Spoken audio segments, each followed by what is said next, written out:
And if you are not engaged, you cannot be productive. It's as simple as that.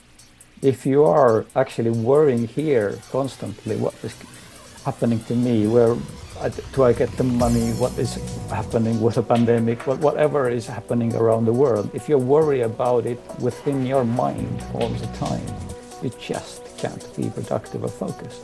I mean, So, even in the army, if you are, it's not possible that you are thinking about your girlfriend at home. You have to think about be focused at the place where you are and when to come when you order to. There is no room for thinking something else. However, at yeah, you have to be workplaces, there is no focused, of course. danger, and as there is no danger, you are free to think of whatever you think. Your computer screen can be open. You can watch with your eyes what is happening on your computer screen, but Oh, you don't work because you think of something else. So, That's why okay. you're Well, not look, engaged. here's so I've here. got a question for you. Oh, Do you think people identify themselves too much with their work as really the first thing that they identify themselves with? I think that's one of the problems.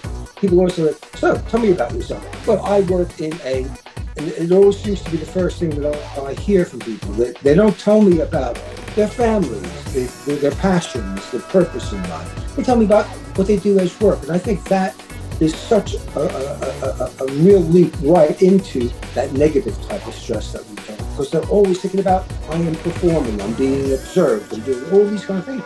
As opposed to like, if this is who I am, and being really authentic about who they are. I mean, have you come across that? Definitely, and for sure, I can also say that people are extremely confused about who they are. And there is a book by author Ingvar Villido, which came out last year. And in this book, he actually explains that we have 5 levels of existence.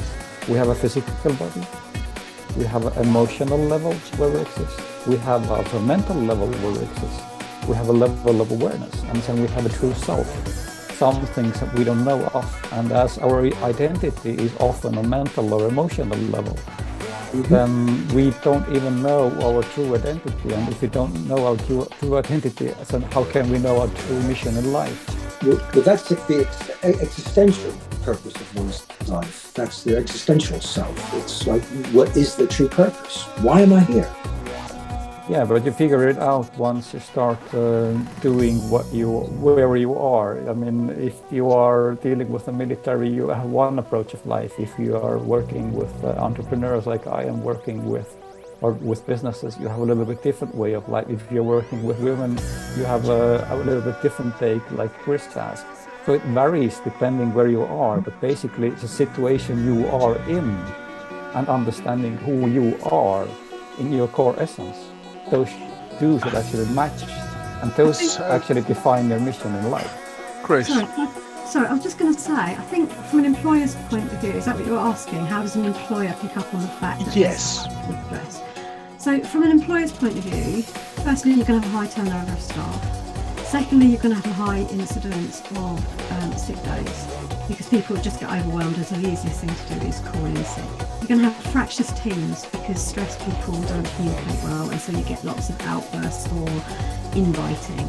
And so they're your key indicators that something is not right, that you are overstressing the employees that you have working for you. And also it's about matching the people that you're employing to the environment that you're going to put them in. And there was an excellent expression today, and I won't swear, but it was basically along the lines of better an empty hole than a hole in your team, because it's better not to bring someone into the team just because you need that body to be filling the space. It's better to be looking at the teams you're working in and making sure that they're harmonious, because people are going to be spending 8 hours a day each working with these people. And so HR, this is when they need to be really proactive and spend time on the day-long interviews that you have, but rather than having them in a million different activities, have the conversations with them. We read people, we read them really quickly. You'll know whether they fit into a team or whether maybe they're better suited for another job. So that's one proactive way you can reduce stress within the workplace. The second is realistic targets. You know, if your team is short, you have to understand that they're not going to be able to hit the same output day in, day out that they would do if they were fully loaded.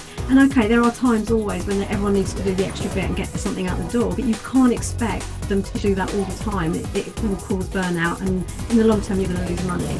And the other thing is making people feel valued. If people feel that you value their contribution, they feel more able to come to you and say, actually, do you know what, I've been doing this job for 10 years. If you just tweaked this, it would go through so much smoother, there'd be so much less stress on a Friday afternoon. This would make a big difference. And then you need the manager who's receptive enough to say,